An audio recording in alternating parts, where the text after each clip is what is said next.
आज बनाएंगे हम मूली और पुदीने की चटनी मुचोट तो पुदनचोट। ये बहुत ज़्यादा टेस्टी बनता है, आप ज़रूर ट्राई कीजिएगा। यहाँ मैंने गोल वाली रेडिश ली है, मूली लाल वाली, और इनको पहले क्लीन किया है। फिर अच्छे से आप डालेंगे ओखली में और इनको क्रश करेंगे। तो पहले आप थोड़ी सी डाल दीजिएगा मूली, और जब वो क्रश हो जाएंगी फिर आप बाकी रिमेनिंग मूली भी इसमें ऐड कर सकते हैं।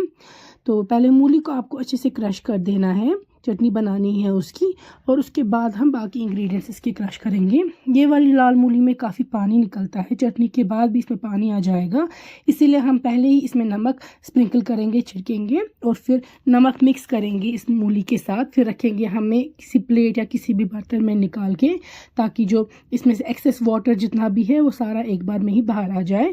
तो यहाँ पे नमक हमने इसमें ऐड कर दिया है। अब हम इसको प्लेट में निकाल के रखेंगे, और जो ये ओखली है ये आप अच्छे से क्लीन करेंगे, क्योंकि इसी में हम बाकी चटनी भी तैयार करेंगे। यहाँ पे सारी मूली मैंने निकाल के रख दी है। जितनी देर हम बाकी इंग्रेडिएंट्स तैयार करेंगे उतनी देर मूली को नमक छिड़क के रहेगा। तो अब मैं इसी ओखली में डालूंगी पुदीना। पुदीना यहाँ पे थोड़ा ज़्यादा क्वांटिटी में लीजिएगा आप, और पुदीने को इस तरीके से आप क्रश करेंगे। साथ में हम इसमें ऐड कर देंगे पुदीने के साथ कोरिएंडर या धनिया। पुदीना और धनिया की कॉम्बिनेशन जो है वो चटनी में काफ़ी टेस्टी लगती है। तो मैंने धनिया के भी 1-2 बंच इसमें ऐड कर दिए हैं, और इसमें मैं डाल रही हूँ हरी मिर्च 3-4। तो हरी मिर्च भी आपको साफ़ करनी है, आप चाहे तो अंदर के सीड जो है वो निकाल सकते हैं। तो इस तरीके से हरी मिर्च, धनिया और पुदीना को आप चटनी बनाएंगे, क्रश करेंगे, और जब वो सब कुछ मिक्स हो जाएगा तब हम इसमें फिर लाल जो हमने रखी है मूली वो ऐड कर देंगे। यहाँ पे आप देख सकते हैं ये लाल मूली मैंने रखी थी इस में ड्रेन होने के लिए, और अब मैं आपको दिखा रही हूँ कितना पानी इसमें आता है, एक्सेस वाटर कितना इसमें होता है। तो यहाँ पे देखिए निचोड़ रहा, मैंने एक थोड़ा सा हैंडफुल निचोड़ा और कितना एक्सेस पानी आया है। सारा पानी हम निकाल देंगे मूली को।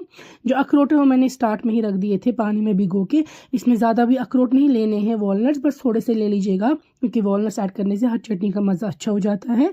यहाँ पे हमें मिक्स हो गए हैं पुदीना, धनिया और हरी मिर्च जो हमने ली थी। अब हम इसमें डालेंगे पहले वॉलनट्स या अखरोट जो भिगो के रखे थे हमने पानी में। तो ये वॉलनट्स भी जैसा मैंने बोल चुकी हूँ ज़्यादा नहीं लेंगे आप, क्योंकि ये वॉलनट की चटनी नहीं है, बस थोड़ा सा हैंडफुल आप लेंगे, ताकि इसमें टेस्ट जो है इस रेसिपी का वो एनहांस हो जाए, चटनी का मज़ा और भी ज़्यादा मज़ीद हो जाए।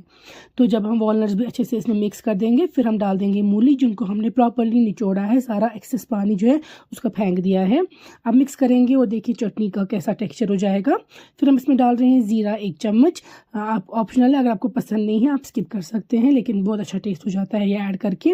और इस स्टेज पे आप इसको नमक वगैरह एडजस्ट कर सकते हैं, अगर आपको कम लगे तो एडजस्ट कर सकते हैं, लेकिन हमेशा पहले कम ही नमक डालना चाहिए, क्योंकि कम नमक का आप कभी भी ज़्यादा डाल के एडजस्ट कर सकते हैं।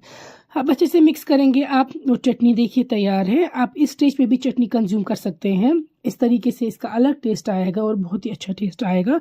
लेकिन अगर आप चाहें तो इसमें आप दही भी ऐड कर सकते हैं। यहाँ पे आप देखिए मैं दही का एक बोला डाल रही हूँ इसमें, जामदुद, क्योंकि दही डाल के इसका टेस्ट जो है वो और भी ज़्यादा हो जाएगा। तो अगर आप चाहें तो आप दही के बगैर भी खा सकते हैं, और सेकंड ऑप्शन है कि आप इसमें दही भी ऐड कर सकते हैं, जिस तरीके से हमने ऐड की है।